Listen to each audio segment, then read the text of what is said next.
ರಾಜ್ಯದಲ್ಲಿ ಕೊರೋನಾ ಸೋಂಕು ತನ್ನ ಹರಡುವಿಕೆಯ ವೇಗವನ್ನ ದಿನದಿಂದ ದಿನಕ್ಕೆ ಹೆಚ್ಚಿಸಿಕೊಳ್ಳುತ್ತಾ ಇದೆ. ಇನ್ನು ದಕ್ಷಿಣ ಕನ್ನಡ ಜಿಲ್ಲೆಯಲ್ಲೂ ಕೂಡ ಕೊರೋನಾದ ಮರಣ ಮೃದಂಗ ಮುಂದುವರೆದಿದ್ದು ಒಟ್ಟು ಸೋಂಕಿತರ ಸಂಖ್ಯೆ 519ಕ್ಕೆ ಏರಿಕೆಯಾಗಿದೆ. ಜಿಲ್ಲೆಯಲ್ಲಿ ಈಗ ಮೃತರ ಸಂಖ್ಯೆ ಕೂಡ 10ನ್ನ ಕಂಡಿದೆ. ಇದರ ಜೊತೆಯಲ್ಲೇ ಸೋಂಕಿತರ ಸಂಖ್ಯೆ ಕೂಡ ದಿನದಿಂದ ದಿನಕ್ಕೆ ಹೆಚ್ಚಳವಾಗ್ತಾ ಇದೆ. ಹಾಗಿದ್ರೆ ಜಿಲ್ಲೆಯಲ್ಲಿ ಸದ್ಯಕ್ಕೆ ಪರಿಸ್ಥಿತಿ ಹೇಗಿದೆ? ಇಲ್ಲಿದೆ ನೋಡಿ ಒಂದು ಸ್ಪೆಷಲ್ ರಿಪೋರ್ಟ್. ದಕ್ಷಿಣ ಕನ್ನಡ ಜಿಲ್ಲೆಯಲ್ಲಿ ಕೊರೋನಾ ಸೋಂಕಿಗೆ 10ನೇ ಬಲಿ. ದಿನದಿಂದ ದಿನಕ್ಕೆ ಹೆಚ್ಚಳವಾಗ್ತಾ ಇದೆ ಸೋಂಕಿತರ ಸಂಖ್ಯೆ. ಜುಲೈ ಆಗಸ್ಟ್ನಲ್ಲಿ ಮತ್ತೆ ಹೆಚ್ಚುತ್ತಂತೆ ಮಹಾಮಾರಿಯ ಆರ್ಭಟ.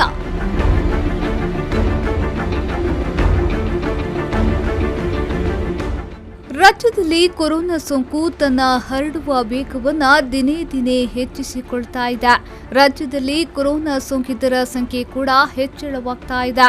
ಇನ್ನು ಮಹಾಮಾರಿ ಜುಲೈ ಮತ್ತು ಆಗಸ್ಟ್ ತಿಂಗಳಲ್ಲಿ ತನ್ನ ಆರ್ಭಟವನ್ನ ಇನ್ನಷ್ಟು ಹೆಚ್ಚಿಸಲಿದೆ ಎಂಬ ಮಾಹಿತಿ ಹೊರಬಿದ್ದಿದೆ. ರಾಜ್ಯದಲ್ಲಿ ಒಂದೆಡೆ ಕೊರೋನಾ ಸೋಂಕಿತರ ಪ್ರಮಾಣ ಹೆಚ್ಚುತ್ತಿದ್ರೆ, ಇನ್ನೊಂದೆಡೆ ಮಹಾಮಾರಿಗೆ ಬಲಿಯಾಗುತ್ತಿರುವವರ ಸಂಖ್ಯೆಯಲ್ಲೂ ಗಣನೀಯ ಪ್ರಮಾಣದಲ್ಲಿ ಏರಿಕೆಯನ್ನ ಕಾಣ್ತಾ ಇದೆ.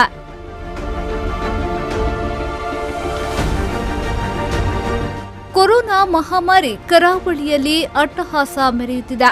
ಈ ಮೂಲಕ ದಕ್ಷಿಣ ಕನ್ನಡ ಜಿಲ್ಲೆಯಲ್ಲಿ ಕೊರೋನಾ ಸೋಂಕಿಗೆ ಬಲಿಯಾದವರ ಸಂಖ್ಯೆ 10ಕ್ಕೆ ಏರಿಕೆಯಾಗಿದೆ. ಜಿಲ್ಲೆಯಲ್ಲಿ ಕೊರೋನಾ ಸೋಂಕಿತರ ಪ್ರಮಾಣ 519ಕ್ಕೆ ಏರಿಕೆಯಾಗಿದೆ. ಇನ್ನೊಂದೆಡೆ ಕೊರೋನಾ ಮಹಾಮಾರಿ ಒಂದೊಂದೇ ಬಲಿ ಪಡೆಯುತ್ತಿದೆ. ಇದೀಗ ಕೊರೋನಾ ಮಹಾಮಾರಿಗೆ ಬಲಿಯಾದವರ ಸಂಖ್ಯೆ 10ಕ್ಕೆ ಏರಿಕೆಯಾಗಿದೆ. ಈ ನಡುವೆ ಕೊರೋನಾ ವೈರಸ್ ಸೋಂಕು ಇದೀಗ ಕೊರೋನಾ ವಾರಿಯರ್ಸ್ ಅನ್ನ ಕೂಡ ಬಿಟ್ಟಿಲ್ಲ. ಇನ್ನು ಉಳ್ಳಾಲ ಠಾಣಾ ಸಿಬ್ಬಂದಿಗೆ ಕೊರೋನಾ ಸೋಂಕು ದೃಢಪಟ್ಟಿದೆ. ಈ ಹಿನ್ನೆಲೆಯಲ್ಲಿ ಠಾಣೆಯನ್ನ ಕೆಲ ದಿನಗಳವರೆಗೆ ಸೀಲ್ ಡೌನ್ ನಡೆಸಲು ಸಿದ್ಧತೆ ನಡೆದಿದೆ.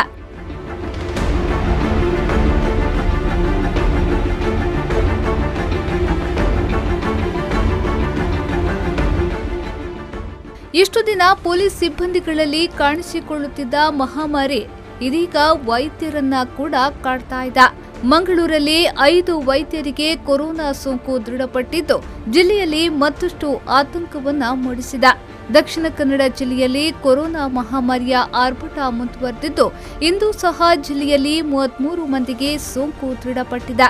ಜಿಲ್ಲೆಯಲ್ಲಿ ಒಟ್ಟು ಸೋಂಕಿತರ ಸಂಖ್ಯೆ 519ಕ್ಕೆ ಏರಿಕೆಯಾಗಿದೆ.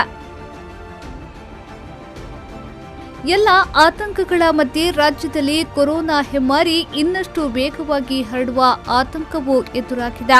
ಅದರಲ್ಲೂ ಕೊರೋನಾ ಸೋಂಕು ಸಮುದಾಯಕ್ಕೆ ಹರಡಿದೆ ಎನ್ನುವ ಮಾತುಗಳು ಕೇಳಿಬರುತ್ತಿರುವ ನಡುವಲ್ಲೇ ಜುಲೈ ಮತ್ತು ಆಗಸ್ಟ್ ತಿಂಗಳಲ್ಲಿ ಕೊರೋನಾ ಸೋಂಕು ಇನ್ನಷ್ಟು ತೀವ್ರವಾಗಿ ಹರಡುತ್ತದೆ ಎನ್ನುವ ಮಾತುಗಳು ಕೇಳಿ ಬರ್ತಾ ಇದೆ. ಈ ನಿಟ್ಟಿನಲ್ಲಿ ಜಿಲ್ಲಾಡಳಿತ ಸೋಂಕು ಹರಡದಂತೆ ಕಟ್ಟುನಿಟ್ಟಿನ ಕ್ರಮಗಳನ್ನು ಕೈಗೊಳ್ಳಲು ಮುಂದಾಗಿದೆ. ಜೊತೆಗೆ ಸೋಂಕು ನಿಯಂತ್ರಣದ ನಿಟ್ಟಿನಲ್ಲಿ ಸಾರ್ವಜನಿಕರ ಸಹಭಾಗಿತ್ವವೂ ಅಷ್ಟೇ ಅಗತ್ಯವಾಗಿದೆ. ನಾಗೇಶ್ ಕಾವೂರು, ವಿ4 ನ್ಯೂಸ್ 24/7 ಮಂಗಳೂರು.